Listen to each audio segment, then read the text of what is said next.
जय श्री कृष्ण दोस्तों। आज जन्माष्टमी है, तो सबसे पहले आप सभी को जन्माष्टमी की हार्दिक शुभकामनाएं। भगवान श्री कृष्ण की कृपा हम सब पे बनी रहे।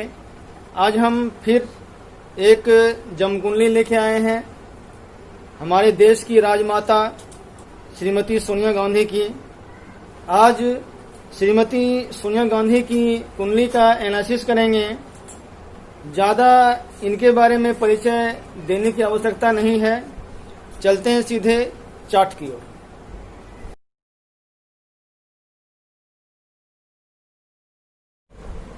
सोनिया गांधी जी की कुंडली कर्क लग्न की है, जिसे कि लग्नों का राजा भी कहा जाता है। लग्न में शनि महाराज विराजमान हैं। लग्न का शनि यूँ तो भाग्योदय देता है, लेकिन मंद गति से धीरे धीरे। लाल किताब में इसे अच्छा भी कहा गया है, बुरा भी कहा गया है। लग्न राशि कर्क है और जन्म राशि मिथुन है। कर्क राशि वाले जातक जातिकाएं बहुत ज़्यादा महत्वाकांक्षी होते हैं।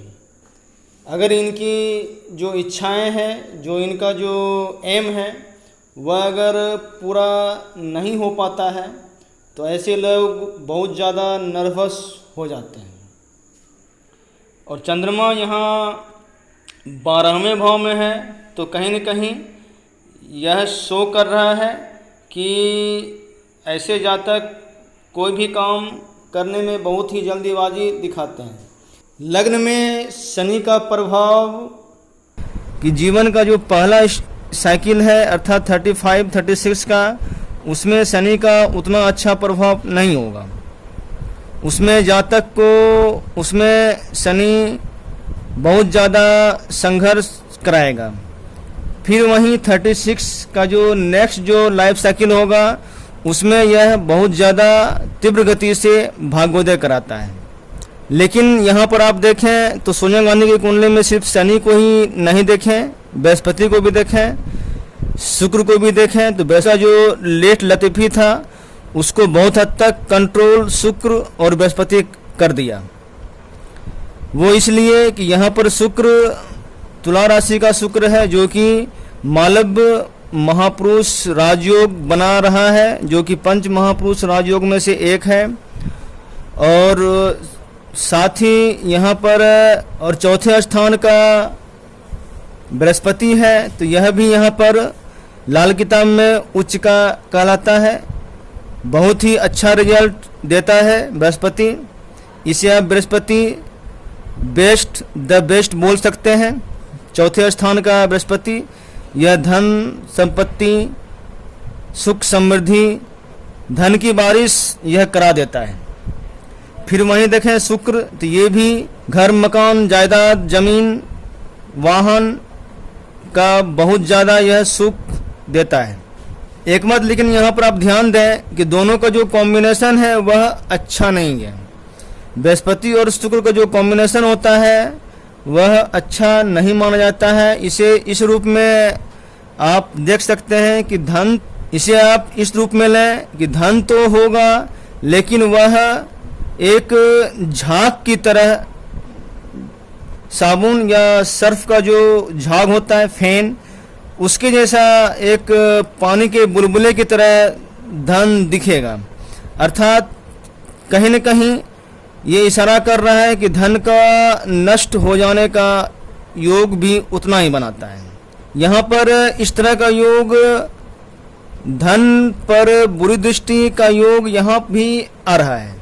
चंद्रमा को आप देखें तो चंद्रमा भी शनि और राहु से घिरा हुआ है, तो ये भी एक इशारा कर रहा है कि कहीं न कहीं यहाँ पर चंद्रमा दुर्धरा योग तो बन रहा है, जो कि धन अत्यधिक देता है, बहुत ज़्यादा यह धन देगा। येन केन प्रकारन 11वें भाव का राहु कहीं न कहीं नाजायज तरीके से अर्जित किया हुआ धन की ओर इशारा करता है।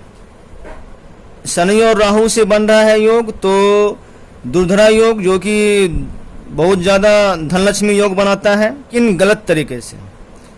फिर वहीं आप देखें तो चंद्रमा यहाँ पर एक, इसे आप डिस्टर्ब बोल सकते हैं, प्रीत बोल सकते हैं, क्योंकि यह चंद्रमा पापकत्री योग में आ रहा है, जिसके कारण से कि मानसिक रोग या सिर में चोट लगना, इस तरह की समस्या, सिर संबंधी प्रॉब्लम, रोग होने का चांस कहीं न कहीं यह ज़्यादा शो कर रहा है। साथ ही चंद्रमा धन का प्रतीक है, तो पापकत्री योग में अगर चंद्रमा है तो कहीं न कहीं धन पे कुदृष्टि, धन का जाने का भी योग बनता है। दोनों को आप देखें तो धन देने में भी यह बहुत ज़्यादा सक्षम है, और आज न कल धन चले जाने का भी इशारा दोनों कर रहा है। फिर वहीं राहु, 11वें भाव का जो राहु होता है वह राजनीतिक क्षेत्र में सफलता दिलाता है, जो कि आप देख ही रहे हैं। लगातार ही सोनिया गांधी कांग्रेस की अध्यक्षा रह चुकी हैं, अभी भी हैं। राहु, 11वें भाव का राहु यहाँ अपने पिता के लिए कष्टकारक होता है। फलित तो बहुत होता है, उतनी चर्चा एक एक ग्रह का संभव नहीं है करना, जो उससे रिलेटेड है उतना ही डिस्कस करेंगे। तो मंगल छठे भाव का अगर मंगल हो तो यह भी धन की ओर इशारा करता है। जिस किसी के भी कुंडली में अगर छठे भाव में अगर मंगल हो तो यह शो करता है कि जातक के जितने भी भाई बहन हों उसमें सबसे ज़्यादा धनवान जातक ही होगा। छठे भाव का मंगल केस मुकदमा में उलझने का भी इशारा करता है, लेकिन ये कोई ज़रूरी नहीं है, सिर्फ आप एक ग्रह को देख करके ऐसा नहीं बोल सकते हैं। छठे भाव का मंगल कहीं न कहीं पेट आंत्र की समस्या को भी शो करता है। अब आप देखें पंचम भाव में सूर्य, अगर तीनों ग्रह का अकेला अगर इफेक्ट देखें तो पंचम भाव में जो सूर्य होता है वह लाल किताब में अच्छा माना गया है, और बुध को देखें तो इसे भी लाल किताब में पीर का आशीर्वाद कहा गया है। जातक की जो भी इच्छाएं हैं वह पूरी होके ही रहती हैं। पंचम भाव का जो केतु है यह लाल किताब में इसे राक्षस की संज्ञा दी गई है। पंचम भाव में केतु कहीं न कहीं संतान से कष्ट का भी इशारा करता है, और अगर तीनों का कॉम्बिनेशन देखें तो लाल किताब में इसका एक दोहा के माध्यम से कहा गया है, शत्रु शुक्र बुध हर दो दिखे, मिलती बैठक चाहे अलग अलग हो। शत्रु बुध और शुक्र हर दो देखे, मिलती बैठक चाहे अलग अलग हो। सूर्य केतु आ बुध पे चमके, सूर्य केतु आ बुध पे चमके, खसम खानी वह औरत हो। यह है बुध के बारे में ये इशारा किया गया है कि अगर सूर्य केतु अगर बुध पे आ चमके, बुध पर अगर दृष्टि हो, साथ हो, तो कहीं न कहीं हस्बैंड को लेकर के समस्या रहता है। अगर किसी लड़के की कुंडली में ऐसा योग बन रहा है तो कहीं न कहीं पत्नी को लेकर के समस्या रहती है। तो इस तरह का जो इफेक्ट है वह लगभग सूर्य बुध केतु का जो भी फलित है वह 45 इयर्स में ही फलित होता है। हस्बैंड या वाइफ को लेकर के, हस्बैंड लड़की के केस में और वाइफ लड़के की कुंडली के केस में, तो यह 45 के एज में फलित होता है, जो कि राहु केतु का संयुक्त एवरेज एज होता है। लाल किताब के दृष्टिकोण से अगर देखें, घर के मालिक की, लग्न का मालिक सूर्य है, फिर वहीं इसका पक्का घर है, मंगल का है। तो अगर लग्न में शनि हो तो कहीं न कहीं सूर्य और शनि का कॉम्बिनेशन इसे माना जाता है, जो कि अच्छा नहीं कह सकते हैं। फिर वहीं शनि और मंगल का कॉम्बिनेशन भी लग्न का शनि शो करता है, जो कि कहीं न कहीं अच्छा रिजल्ट नहीं देता है।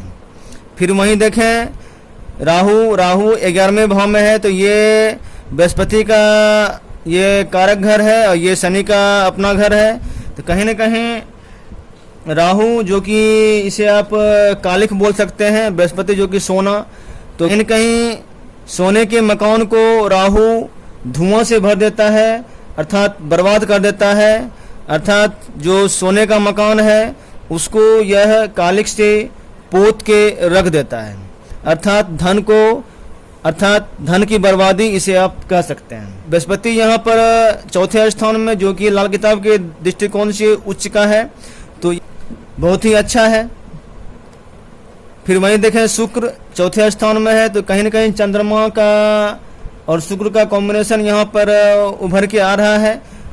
ये यहाँ पर एक से अधिक विवाह के योग भी बनाते हैं। ये अलग बात है कि सोनिया गांधी जी ने दोबारा शादी नहीं किए। फिर वहीं देखें बृहस्पति और चंद्रमा को अगर देखें तो यहाँ पर ये आप राशि परिवर्तन बोल सकते हैं। लाल किताब के दृष्टिकोण से यह 12वां घर है और यह चौथा स्थान है जो कि चंद्रमा का है, 12वां घर जो कि बृहस्पति का है। तो चंद्रमा और बृहस्पति का राशि परिवर्तन जो कि यह शो कर रहा है कि चंद्रमा भी बहुत ही अच्छा रिजल्ट यहाँ पर दे रहा है और बृहस्पति भी यहाँ पर अच्छा रिजल्ट दे रहा है। फिर वहीं देखें लाल किताब के दृष्टिकोण से, तो ये सूर्य का यह अपना घर है, तो जो कि सूर्य यहाँ बहुत ही अच्छा रिजल्ट दे रहा है, जिससे कि आप सूर्य जो कि नेम और फेम का सूचक है। तो जाहिर है कि सोनिया गांधी जी का नाम और सम्मान देश दुनिया में काफ़ी ज़्यादा है। फिर वहीं देखें बुध, तो बुध यहाँ पर केतु के साथ में, तो बुध जो कि वाणी का कारक है, तो कहीं न कहीं यह वाणी पे ग्रहण लगाता है, स्पष्ट रूप से क्लियर रूप से खुल करके अपनी बात को पब्लिक के सामने को किसी के सामने रख नहीं सकते हैं। स्पष्ट रूप से सेल्फ कॉन्फिडेंस का भी अभाव ये शो करता है।